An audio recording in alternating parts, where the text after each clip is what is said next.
This evening, we will hear a special song for the very first time. The song in honor of Temple High's 50th anniversary, written with the heart and soul, character, and uniqueness of our Temple High community, informing every word, every beat, and every breath of the song. The music we will hear was shaped by this community for this community. When we began working with Michael, we first shared with him about Temple High, about our history, what makes us unique and special, how we come together, how we pray and sing together, what's meaningful to us as a community. We shared our hope that Michael would write for us a song that could become part of our Kabbalat Shabbat usuals, our repertoire, among the pieces we sing together on Friday evenings. We wanted it to feel like it was ours, and we wanted to be able to sing the song together frequently for years to come and not just dust it off on special occasions. Therefore, the song Michael has written for Temple High, our song, is a setting of Esa Einai, drawn from our Kabbalat Shabbat liturgy. Tonight, we finally get to hear the song. And believe it or not, while the choir and Cantor Greenblatt have become familiar with this song, and I heard Rabbi Capel got a sneak peek during rehearsal, maybe. It's the first time that, well, maybe Rabbi Capel, and I at least, together with you, will be hearing this song. I'm so excited.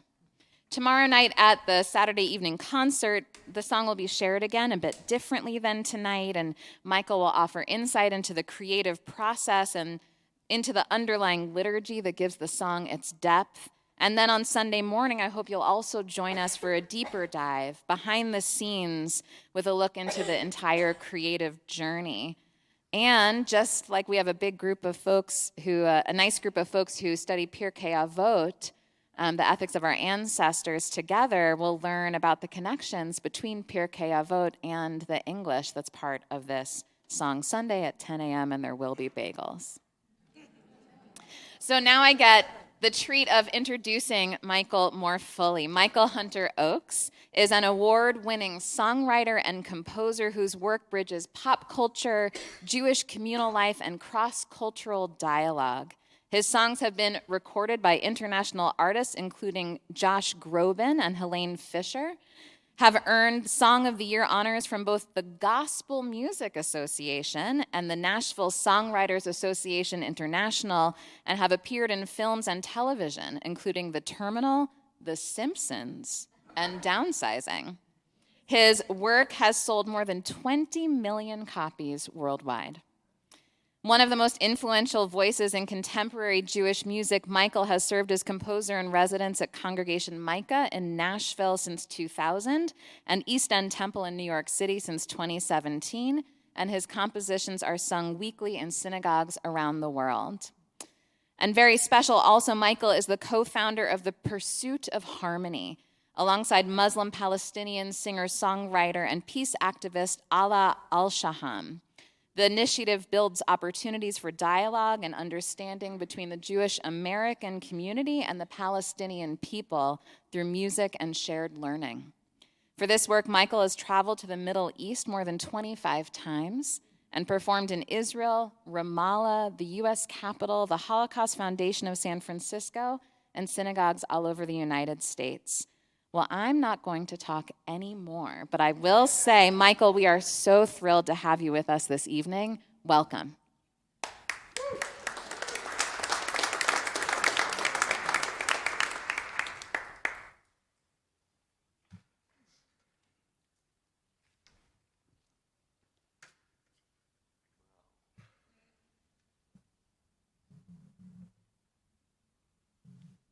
The rabbi doesn't know it, but I'm going to start quoting her. We call songs that become part of the repertoire a standard, a classic. She calls it a usual. And I love that. A song that becomes a usual. A classic? No, a usual. Thank you so much. It is truly a pleasure and an honor to be here and share this Shabbat Shirah with you all. And before I talk just a little bit tonight about the new piece, before we share, I just want to thank a few people who made this song possible, who made this weekend possible. First, the Ochs. Thank you so much. I met the Ochs on Shabbat Shirah last year in San Francisco. And Alan, I was trying to rest my voice after Friday night. This guy comes up to me. He's like, I got to talk to you. I'm like, I need to rest my voice. He's like, I want to bring you to Phoenix. This is amazing. We have a singing congregation, and I would love for you to join us. And here we are. It's that simple. Sometimes it's that simple. Wow. Thank you so much. I'd love to thank the choir, choir director, their accompanist for letting me be part of this team tonight. I feel like the choir and I and the cantor, we shared a moment, right?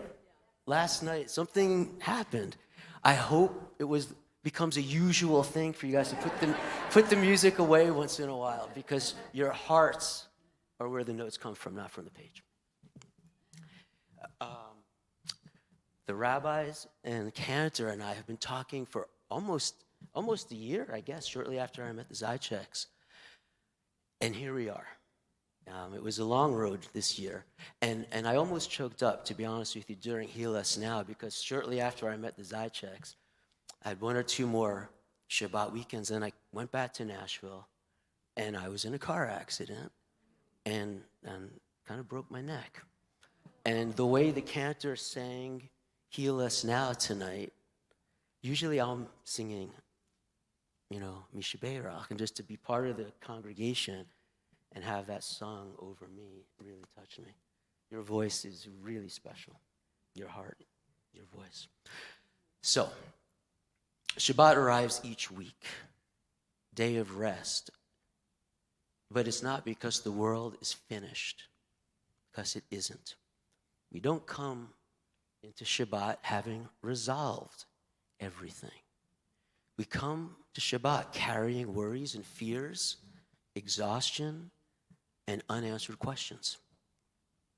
And in moments like the one we're living in through right now, with the rise of anti-Semitism and a growing sense of vulnerability in our Jewish communities, the instinct can be to look away or to hyper-focus on what frightens us that we don't see anything else. Well, Psalm 121, Esa Enai, begins with an invitation. I lift my eyes, Esa Enai. Not because the danger's absent, but because it's real. I lift my eyes. The psalm, it doesn't deny the threat. It speaks of slipping feet, of harm by day and by night, of uncertainty along the road, all before it offers reassurance. Before it names protection, it asks a question: from where will my help come? In a Jewish tradition, that question is not doubt. It is faith spoken with honesty. Shabbat, too, is about orientation. For 25 hours, we lift our eyes from the relentless noise of the world and remember who we are and where we belong, where we come from. Jewish survival has never depended solely on certainty and on strength, but on presence and perseverance, divine and communal. That does not sleep, even when we're weary.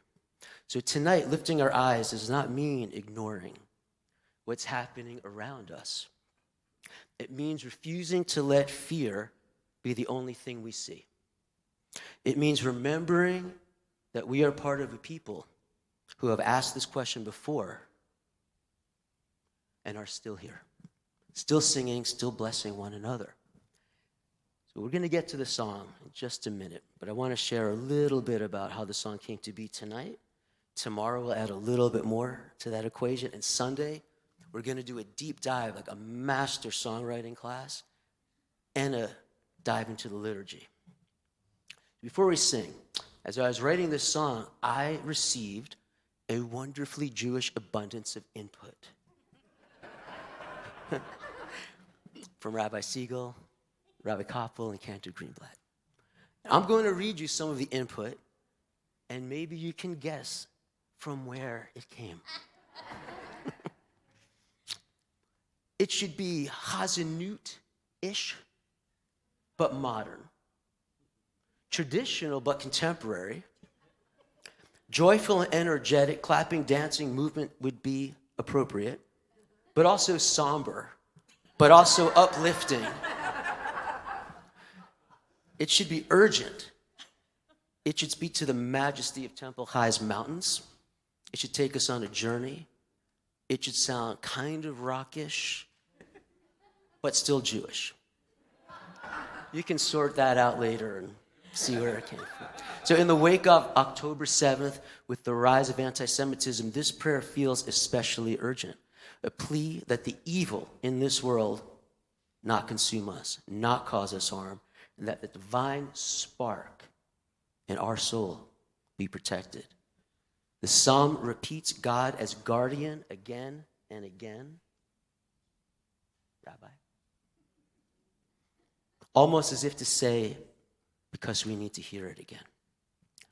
So when we get lost in the details and in the fear, Psalm 21 reminds us to lift our eyes.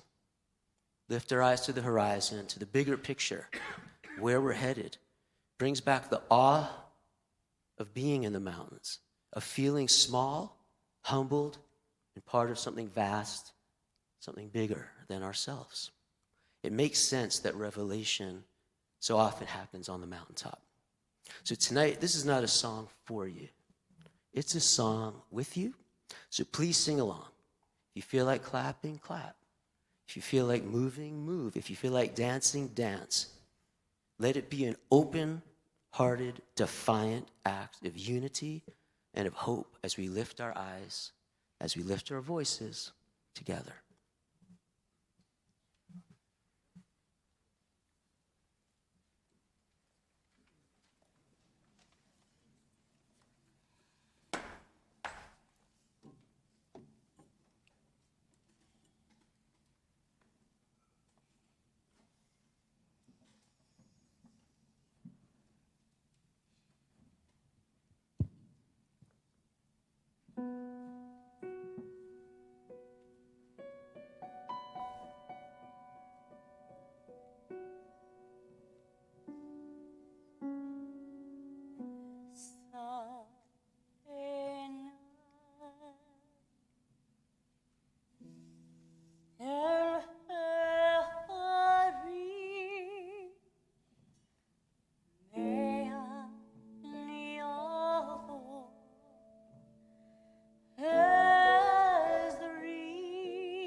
Adonai, Adonai, Shomrecha, Yishmor et nafshecha.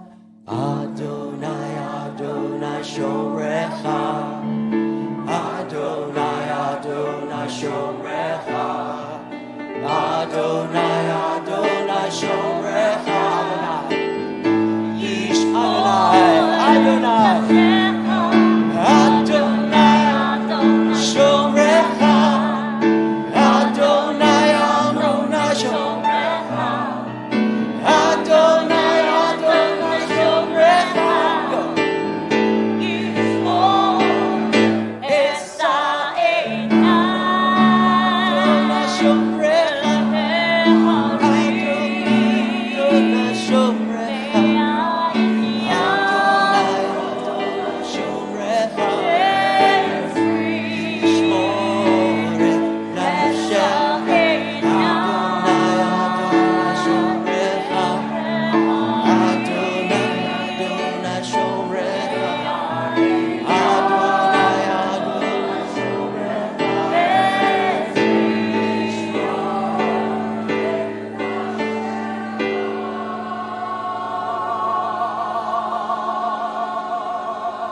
Shabbat Shalom.